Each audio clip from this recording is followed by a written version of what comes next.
విపరీతంగా ట్రోల్ అయిపోతుంది అనే హెడ్డింగ్తో ఆంధ్రజ్యోతిలో ఇవాళ 3 కాలం వార్త వచ్చింది. రాసిన వార్తలో రేషనల్ ఎంత ఉంది అనే దానికంటే కూడా ఎందుకు రాశారు అనేది తెలిస్తే గనక ఏపీలో రాజకీయం మన ఆలోచనలతోనూ మీడియాని అర్థం చేసుకోవాల్సిన తీరుతోనూ పక్కన వాడితో వ్యవహరించాల్సిన ధోరణితోనూ ఆఖరికి రేపో మాపో గాలి పీల్చడంతో కూడా రాజకీయం చేసేస్తుంది అని మనకి అర్థమైపోతుంది. ఇంతకీ జనం ఆలోచన ఎలా ఉంటుంది?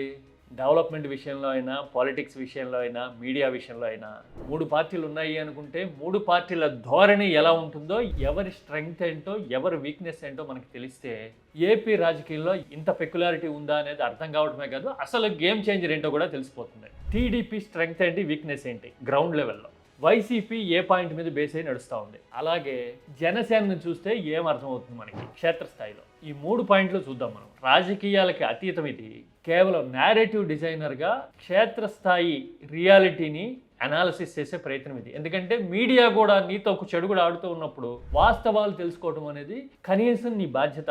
తెలుసుకుంటే కనుక అది మనకే ఉపయోగం అనే ఉద్దేశంతో చెప్తున్నా.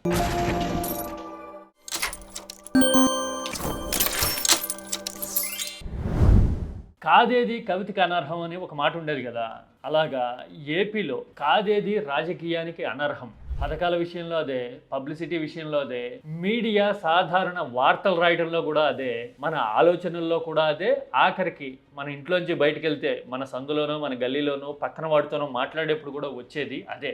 అదే అంటే రాజకీయం.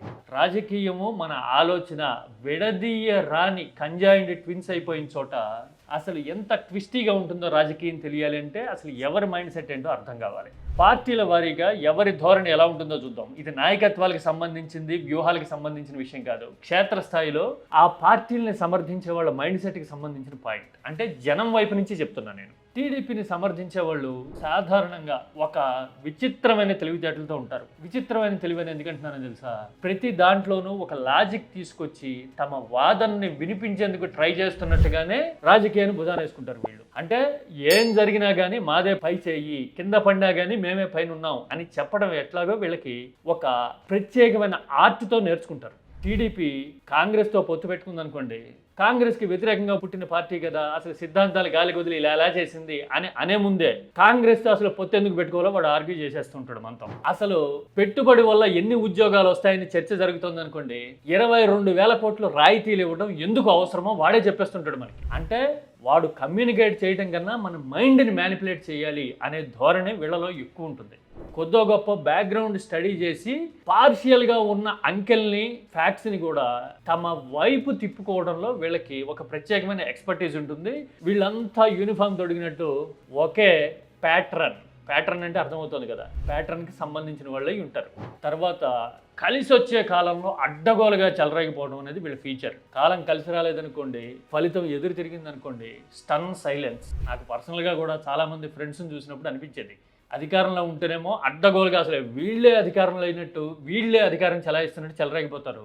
అదే పార్టీ ఓడిందనుకోండి, సోషల్ మీడియా హ్యాండిల్స్ పేరు మారుస్తారు, అసలు సోషల్ మీడియాకి విరామం అంటారు. ఇంకొందరైతే స్పౌస్ వీసాల మీద విదేశాలకు కూడా వెళ్ళిపోతారు. అంటే అంత చెలరేగిపోయారనమాట కలిసి వచ్చిన కాలంలో.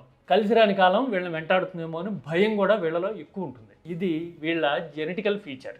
ఆ తర్వాత మరో ముఖ్యమైన ఫీచరు, వీళ్ళ పార్టీ నాయకత్వానికి వీళ్ళకి సోషల్ ఇన్క్లినేషన్ కనెక్ట్ కూడా ఉంటుంది. కాబట్టి ఏం చేసినా కానీ వీడు సమర్థించడంతో పాటు అసలు వీడే జడ్జిమెంట్లు ఇచ్చేస్తుంటాడు. అసలు ఇది కరెక్ట్, ఇది కాదు, ఇదిగో ఇలా చేయాలి, ఇలా చేయకూడదు అని మాట్లాడుతుంటాడు. అరే అసలు నీ నాయకత్వానికి ఇండివిజువాలిటీ తక్కువ, అడ్వాంటేజ్ కోసం ఎటైనా వెళ్తుంది, అడ్వాంటేజ్ అనుకుంటే తిడుతుంది, అడ్వాంటేజ్ అనుకుంటే పొగుడుతుంది, అసలు నీ పార్టీనే కప్పదాటుగా ఉంటుందిరా అని చెప్పినా కానీ వాడు అర్థం చేసుకోడు. అలా ఉండటమే హీరోయిజం అనేస్తాడు వాడు. అదేం చిత్రమో అర్థం కాదు. ఎందుకంటే వాడు తెలివి, చెప్పా కదా, ఒక చిత్రమైన లాజిక్ని ట్విస్ట్ చేయడం ద్వారా ఇది నడుస్తూ ఉంటుంది. మీడియా కూడా ఇలాగే ఉంటుంది. ఎందుకంటే అందులోంచి వచ్చిన భావజాలమే కదా ఇదంతా అన్ని రకాలుగా. అందుకోసమే మీడియా కూడా విజనరీ వర్సెస్ ప్రిజనరీ అని ఇలాంటి ట్యాగ్స్ పెడుతూ ఉంటుంది.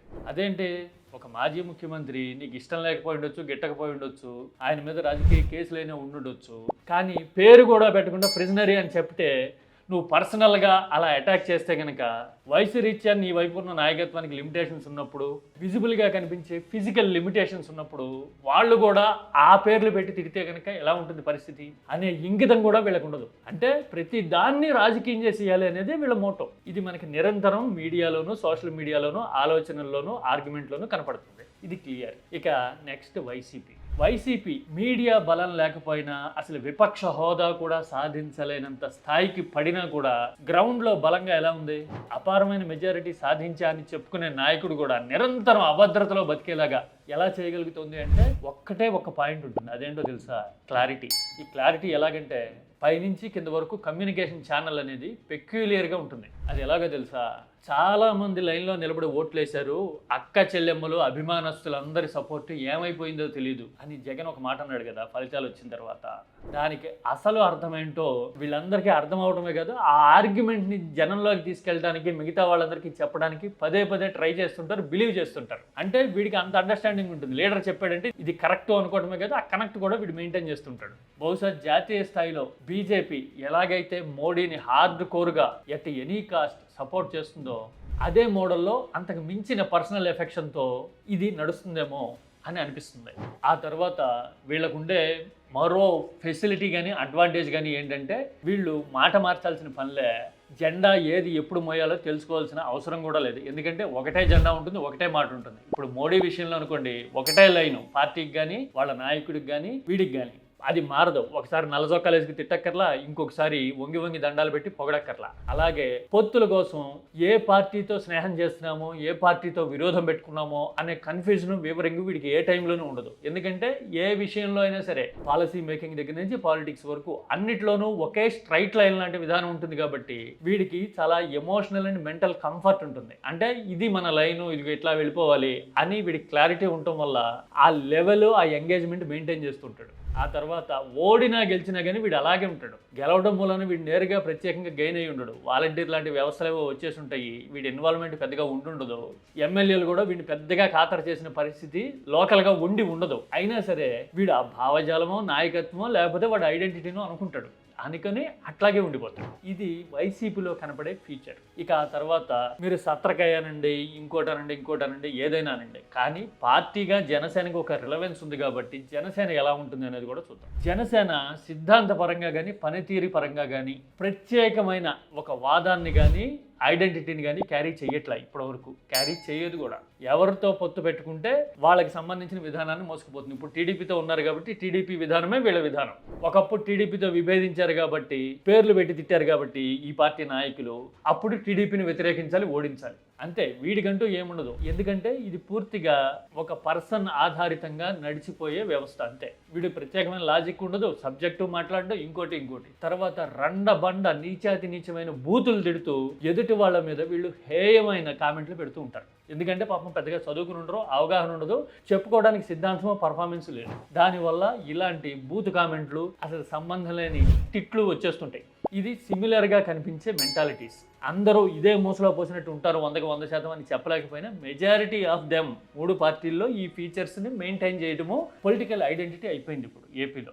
అందుకోసమే మీడియా కూడా జరిగినట్టు రాయదు. ముందు వాడు ఏ పార్టీ వాడు, ఏ సామాజిక వర్గం వాడు, ఇంతకు ముందు ఏం చేశాడు అనేది వెరిఫై చేసి, ఆ తర్వాత వాడు చేసింది తప్ప రైటా అని అర్థం వచ్చేలాగా హెడ్డింగ్లు పెట్టి రాయడం అనేది మీడియాలో ట్రెండ్ అయిపోయింది. అంటే నీకు ఆలోచన లేకపోతే, విచక్షణ రాకపోతే, కనీసం వాస్తవాలు కూడా తెలుసుకో, పక్కనుండి పలకరించి సాధారణంగా మాట్లాడే పరిస్థితిని కూడా మనకి రాజకీయం ఉండనివ్వట్ల. ఇట్స్ ఆల్ అబౌట్ పాలిటిక్స్ అన్నట్టు మారిపోయింది. అందుకోసమే అసలు సబ్జెక్ట్ వదిలేసి సోషల్ మీడియాలో ఏదో ట్రెండ్ అవుతోంది అనే విషయాన్ని కూడా వార్తగా రాసి, ఇదిగో ఇలా చేయండి రా అబ్బాయిలు అని ఆ భావజాలాన్ని సపోర్ట్ చేసే వాళ్ళకి మురికొస్తుంది అనమాట మీడియా. ఇది ఏపీలో నచ్చినా నచ్చకపోయినా రియాలిటీ ఇదే. ఏమంటారు?